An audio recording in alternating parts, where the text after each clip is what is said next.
飯飯炎の料理人だ。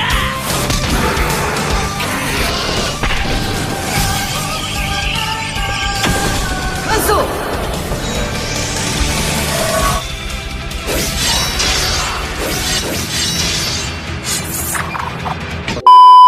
Oke guys, assalamualaikum warahmatullahi wabarakatuh. Gimana kabarnya nih? Semoga sehat selalu ya.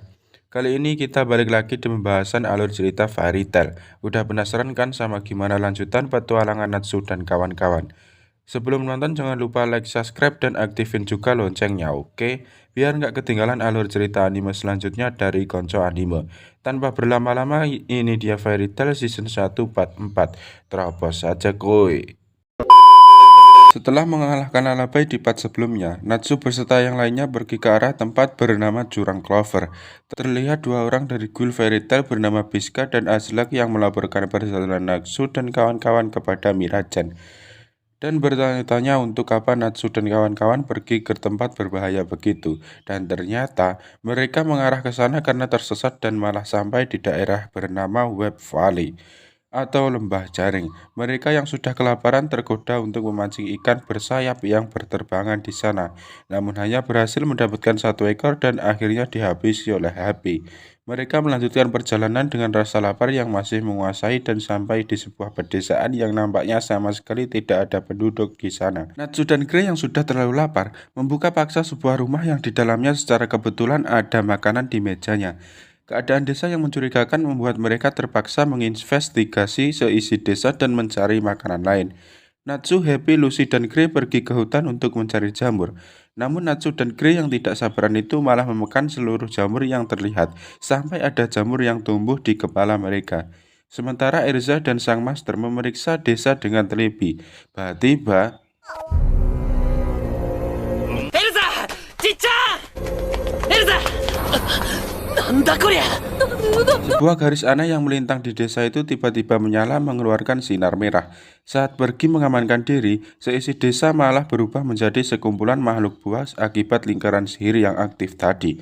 Ternyata desa itu adalah desa Guild Kegelapan dan seluruh penduduk desa yang berakhir menjadi santapan para makhluk buas setelah mengaktifkan sihir itu pada desanya.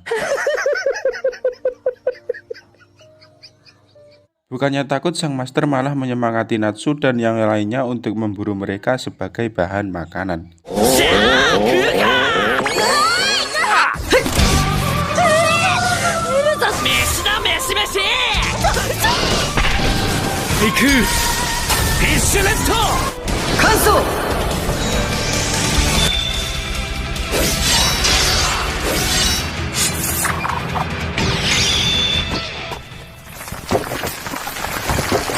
Sang master hanya duduk santai di atas sambil melihat yang lainnya mengalahkan makhluk buas satu persatu. Dan saat mereka memakannya, ternyata daging makhluk buas sama sekali tidak enak. Di saat mereka mengeluh tentang usaha mereka yang sia-sia, ternyata masih sangat banyak makhluk buas yang mengelilingi mereka kembali bertarung dengan sekuat tenaga sambil menahan rasa lapar.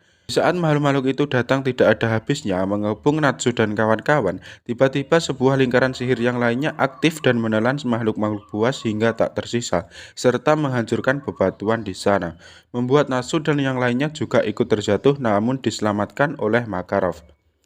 Sebelum mereka pergi, mereka bertemu dengan para penduduk desa tersebut dan ternyata masih hidup bahkan setelah ditelan oleh makhluk buas. Makarov mengklaim bahwa lingkaran sihir itu sudah tidak aktif lagi dan mengingatkan untuk tidak bertindak sembrono lagi kepada penduduk desa.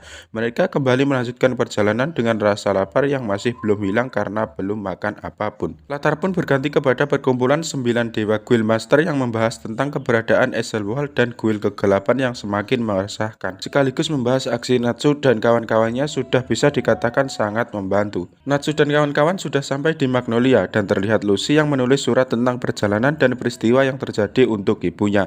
Dan tiba-tiba saja ada Grey di dalam kamarnya yang memberitahu bahwa hari itu adalah hari pertarungan Natsu melawan Ezra. Semua pun ramai mengerubungi dan membicarakan siapa yang akan menang. Sebagian dari mereka menganggap Ezra lah yang akan menang. Pertarungan dimulai, Natsu mengeluarkan sihir apinya dengan semangat dan Ezra pun mengeluarkan sihirnya dan ganti kostum dengan baju perang anti api.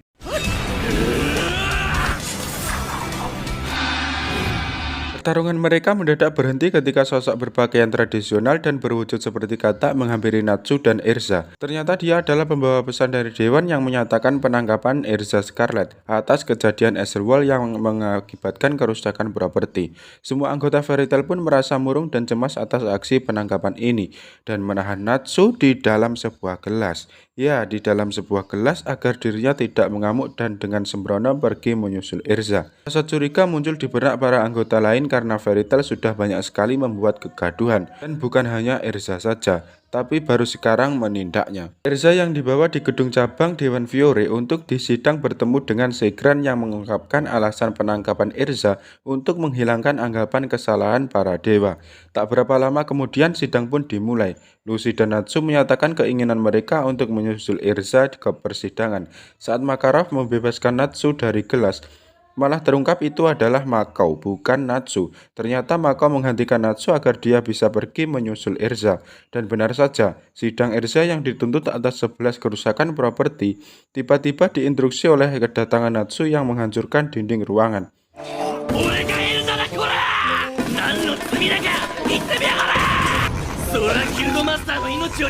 Tapi kejadian ini malah membuat Natsu ikut masuk ke penjara bersama Erza. Erza mencoba menjelaskan alasan dibalik penangkapan kepada Natsu di dalam sel tahanan, di mana itu semua hanya sandiwara Dewan Belaka untuk menunjukkan ketegasan mereka menegakkan hukum. Natsu pun meminta maaf karena mengganggu rencana itu. Keesokan harinya, Natsu dan Erza pun dibebaskan dan kembali ke Guild Fairy Tail dan malah melanjutkan pertarungan mereka.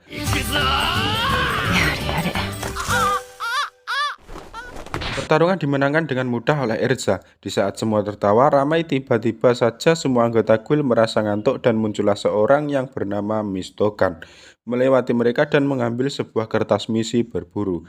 Setelah dia pergi dan menghilangkan sihir tidurnya, semua terbangun sambil mengatakan bahwa hanya Master Makarov yang pernah melihat sosok wajahnya. Gila loh ini. Mistokan tuh sosok yang penuh misteri loh di sini. Tiba-tiba seorang yang lain muncul di lantai 2 guild bernama Laxus dan langsung ditantang oleh Natsu. Dengan sombongnya Laxus mengatakan bahwa dirinya sebagai yang terkuat di Fairy Tail, memancing kekesalan Natsu. Lucy setelahnya penasaran dengan aturan tidak boleh naik ke lantai 2 kecuali orang-orang tertentu. Mirajan menjelaskan bahwa lantai 2 diisi oleh misi-misi tingkat S dan karena itu hanya beberapa orang yang bisa ke lantai 2 termasuk Laxus, Mistokan, dan Erza. Saat Lucy pulang ke rumahnya, dirinya melihat Natsu yang berada di dalam kamarnya tanpa izin dan sedang berlatih. Kekacauan terjadi dan Lucy terus-terusan menyatakan protesnya sebelum terkejut ketika Natsu membawa kertas misi tingkat S dengan tujuan pulau terkutuk bernama Galuna dan mengajak Lucy ikut bersamanya. Lucy yang tadinya tak ingin ikut jadi tergiur dengan hadiah salah satu kunci 12 zodiak dan hadiah gold yang didapatkan.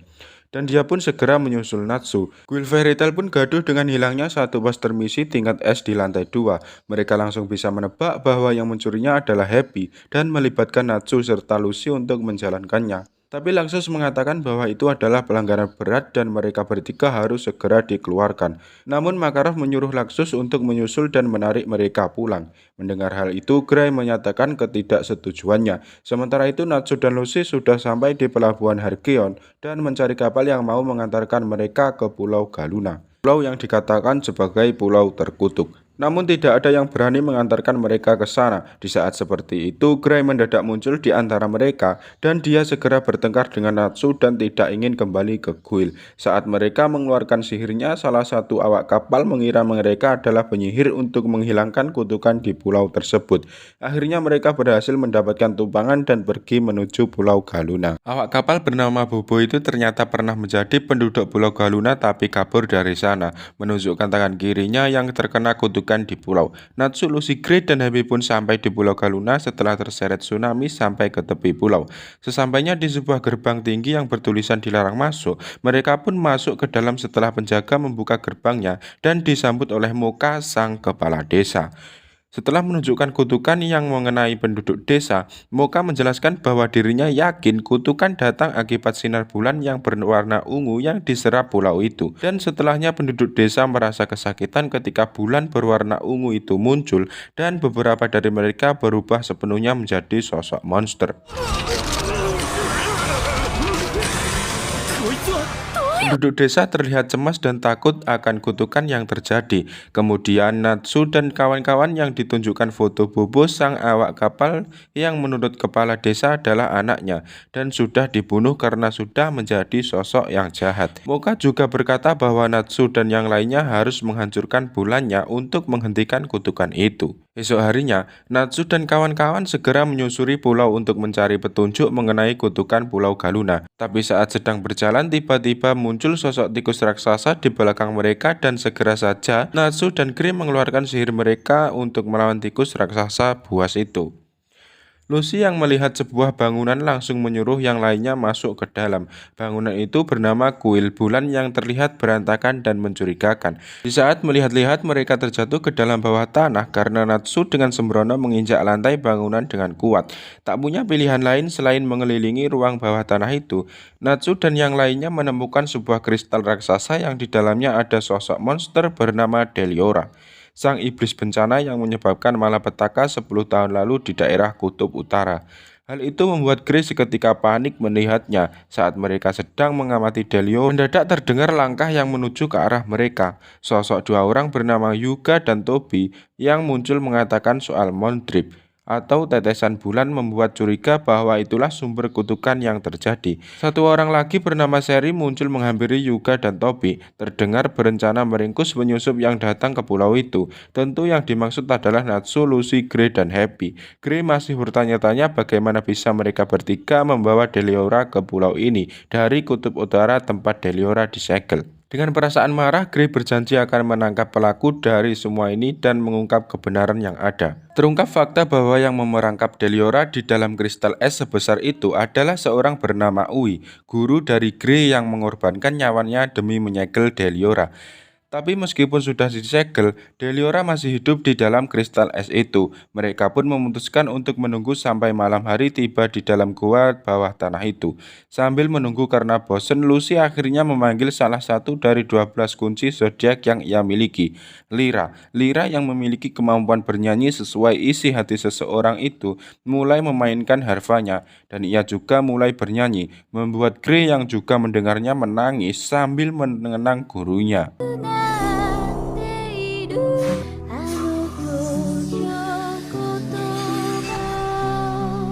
Malam pun tiba dan seluruh daerah di gua bawah tanah itu bergetar hebat diikuti dengan cahaya lingkaran sihir berwarna ungu tepat muncul di atas Deliora.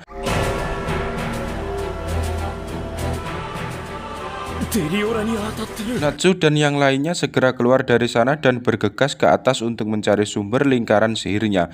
Betapa terkejutnya mereka ketika melihat ada segerombolan orang berkumpul membentuk lingkaran dan menyanyikan sebuah mantra sihir. Menurut Lyra, Mondrip itu adalah cahaya bulan itu sendiri, dan mantra segel es milik Ui yang menangkap Deliora dapat dicairkan dengan Mondrip tersebut dengan menghilangkan sihir yang terkandung di dalam es itu. Sementara mereka bersembunyi, ketika orang mencurigakan yang dilihat sebelumnya muncul kembali, dan kini bersama seseorang yang memakai baju zirah bernama Raite, yang diduga dalang dari seluruh kejadian ini. Raite memerintahkan Yuga, Tobi, dan Seri untuk terus mencari keberadaan Natsu dan kawan-kawan, serta menghancurkan seluruh desa karena dianggap para penduduk mengganggu kelancaran ritual pembebasan Deliora.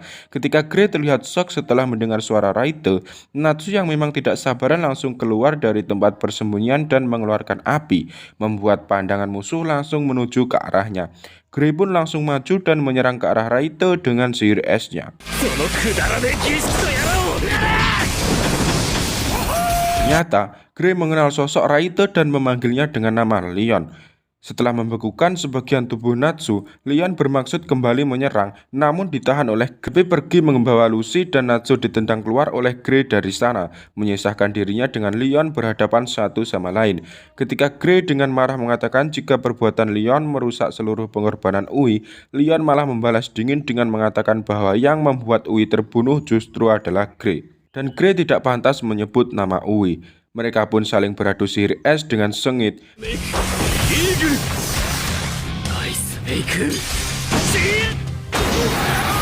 Namun terlihat kemampuan Leon yang dapat memanipulasi es dan membuat esnya bergerak jauh di atas membuat Grey kewalahan. Ternyata Alasan Leon membebaskan Deliora adalah justru untuk membunuhnya. Namun bukan demi penduduk desa, melainkan demi mimpinya untuk melampaui Uwi. Ia ingin mencapai apa yang tidak bisa dicapai oleh Uwi dan kembali menyerang Grey dengan brutal. Sementara itu di sisi lain terlihat sebuah kapal bajak laut dan di dalamnya terdapat anak buah kapal tergeletak pingsan. Dan Erza yang menyuruh sang kapten bajak laut untuk mengarah ke Pulau Galuna, menyusul Natsu dan yang lainnya untuk niatan menghukum mereka semua karena melanggar peraturan.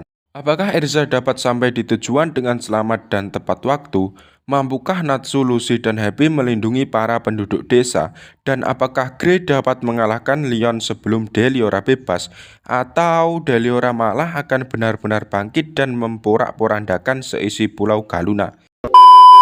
Seluruh pertanyaan itu kita simpan dulu ya untuk part selanjutnya. Petualangan kali ini benar-benar berbahaya, apalagi dengan tujuan tidak masuk akalnya Leon demi melampaui mendiang gurunya dan bisa memiliki tujuan hidup lagi. Dia malah mengundang sang sumber malapetaka untuk terbebas kembali. Yakin banget ya bisa ngalahin Deliora. Sampai ketemu di alur cerita anime part selanjutnya ya. Saya di sini pamit. Wassalamualaikum warahmatullahi wabarakatuh. Bye bye.